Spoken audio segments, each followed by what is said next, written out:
Overpaying for anything sucks, especially socks, so why pay $45 for a single pair of grip socks when you can spend less than half? Pure Grip Socks Pro feature our best materials for optimal fit, moisture wicking, and performance at a fair price, just $16.99 a pair at puregripsocks.com.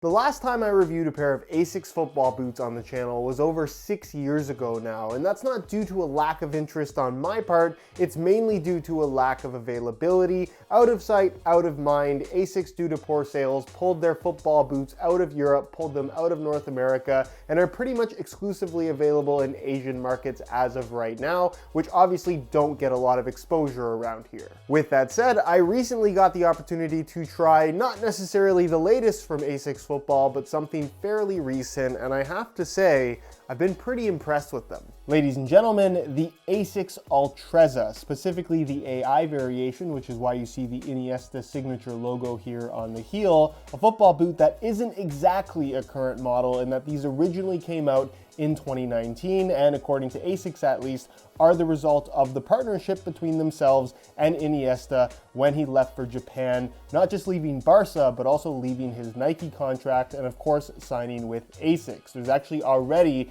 a second generation Ultrezza 2 as a current model, but based on what I can tell, these are still readily available on the Asics Australia website, which as far as I know only ships to addresses within Australia with a retail price of 290 Australian dollars, which works out to roughly $206 USD. And unlike most football boots that I review on this channel, I went into testing these out completely blind, really not knowing the technical information and not knowing what to expect, and I came out being extremely impressed. They definitely share some similarities to past Asics football boots that I've tried, but despite their lack of availability and despite the fact that this is technically not their current model, it came out 3 years ago, it is so unique and so impressive compared to just about any other football boot out there. So if you want to learn about what makes this Asics football boot so distinctively Asics, that's what I want to talk about in today's video, and hopefully won't make you too sad as to why you won't be able to get a pair, because again, availability for Asics outside of Asian markets just sucks. And as always guys, if you do end up enjoying the video, perhaps want to see more reviews of unusual football boots on the channel, please don't forget to support it with a like. And if you aren't already subscribed, make sure you hit that subscribe button along with the little bell notification so you don't miss out on my reviews of all the latest football boots of 2022 or 2019. So first things first, I want to talk about something that I don't normally talk about on this channel, and that is an endorsement deal, because plastered here on the heel is Andrés Iniesta's signature logo, being that this is the first football boot outside of the Nike brand that he's been wearing, because for those that don't know, when he left Barcelona, his Nike contract also ended. He went to go play for a club in Japan, Asics being a Japanese company. He signed a boot deal with them, and according to Asics, this is the result of that partnership, where it's always difficult to say how much of an influence a professional athlete ends up having on the final product from a sportswear company, especially something as intricate as a pair of football boots. I'm sure they got his feedback, but it's always difficult to say how much of that feedback made it into the final design. Nonetheless, what they've come up with as a final product still feels distinctively Asics, and there is one element in particular that is a signature of Asics that's been modified quite significantly, and that is the heel lift, where historically they've had a 10mm heel lift, which is, according to Asics, supposed to relieve the amount of stress on your joints, further preventing injury, and in general just making for a more comfortable football boot wearing experience, similar to a pair of running shoes, which is always going to have a heel drop of 10, 12, 15mm, sometimes lower, sometimes even higher. It kind of depends on the specific application and type of running shoe that it is, but to implement that on a football boot is something that is very exclusive to the Asics brand, and instead of 10mm as a heel drop, you have 5mm on the Ultrezza, which is immediately noticeable when you put these football boots on. And despite all the interesting things that are happening here,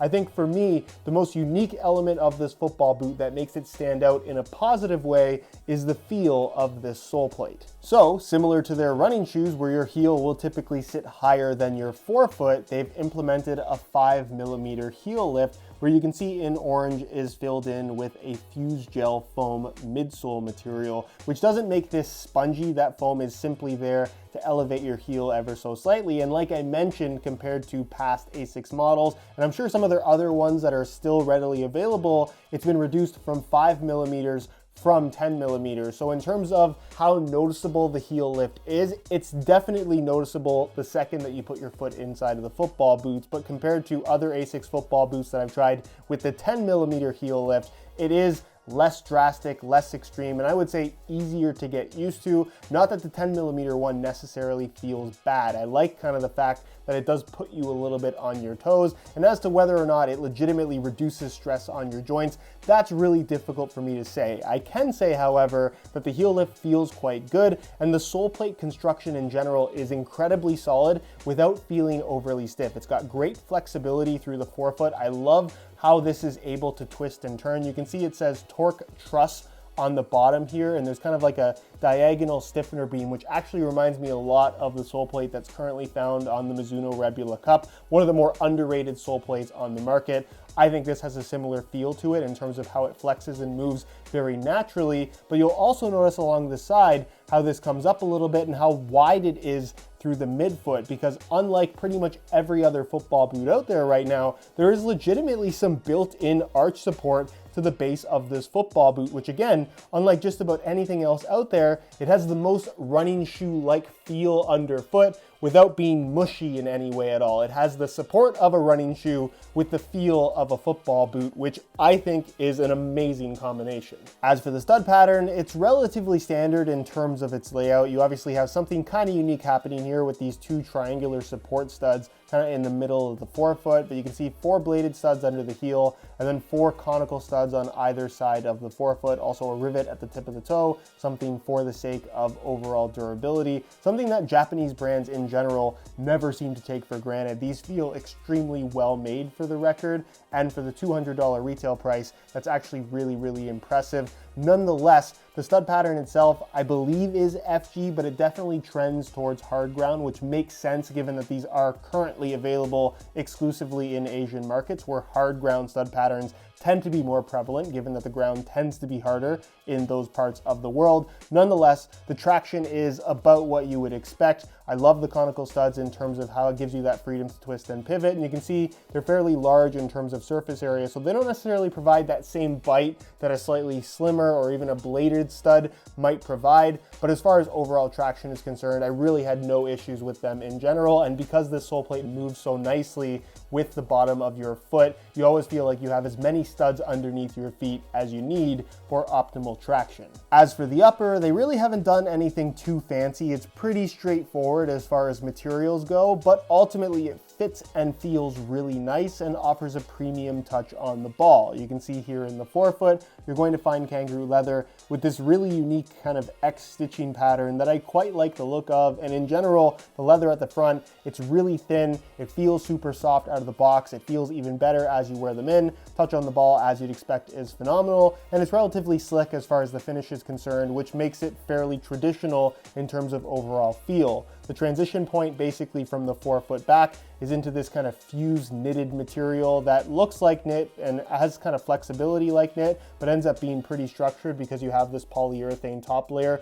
fused over top. And then you have a traditional U-throat tongue construction with a standalone tongue made from a really thin microfiber material, a super deep central lacing system allowing for plenty of adjustability, and with the laces tied tight, a football boot that feels incredibly secure on your feet. And as far as the shape is concerned, we'll get into that a little bit later during the on-feet portion of the video. They're just super comfortable out of the box. I know kangaroo leather is viewed as this old school thing, but because of how thin the leather is and how thin this material is through the midfoot, the boot surprisingly has a really nice balance to the overall feel for the ball, where again, despite the older style of material, it has this thin speed boot-esque touch. Moving to the rear, the boots feature a relatively traditional low-cut construction, internal plastic heel counter, which is nice and solid, and a microfiber heel lining with tons of padding, super soft, really comfortable Really pleased with how that felt out of the box. No issues with discomfort or lockdown. Then the insole is fully removable. Pretty standard lining on top. It's almost like this soft microfiber material, and it's made from a single layer of this perforated red foam.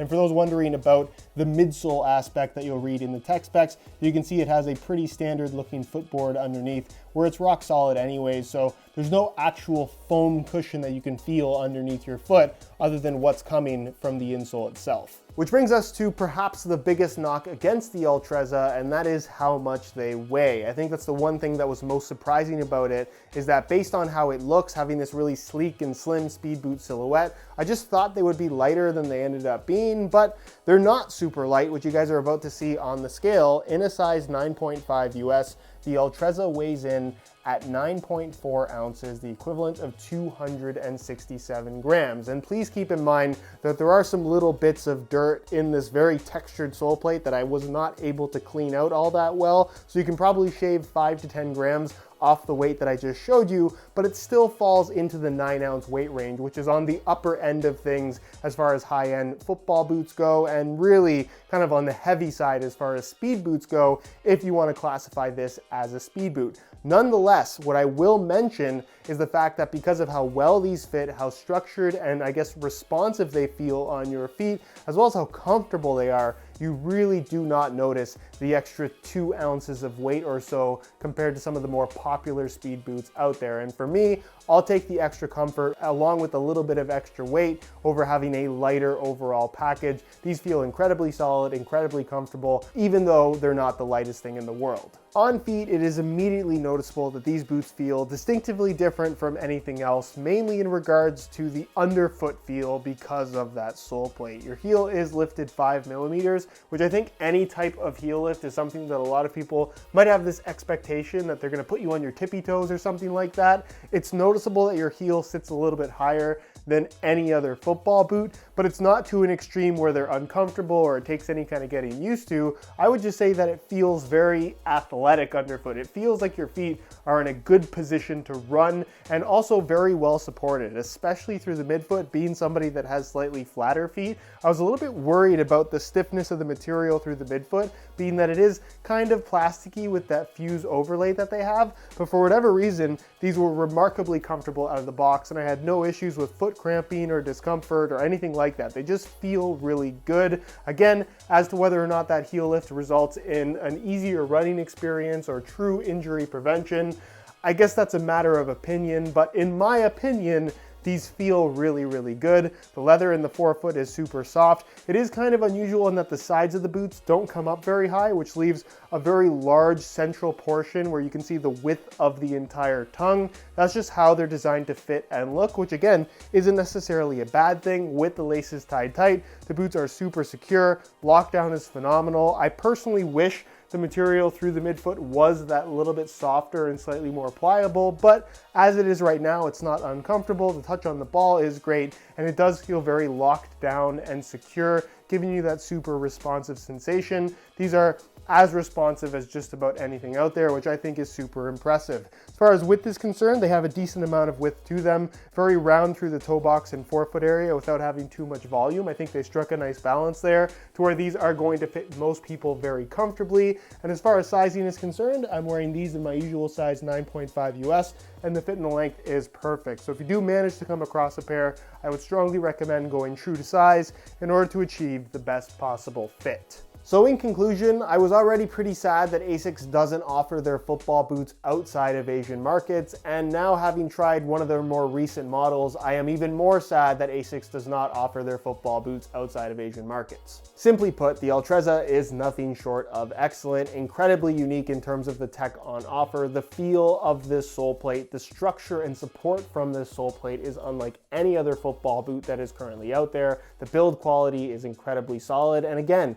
they're just really comfortable. There's no other way to put it. They have their shortcomings in regards to weight, and of course, availability is an issue, but Asics, if you're watching this, I think I speak for very many people when I say we would love it if you brought back Asics football boots to North America as well as Europe.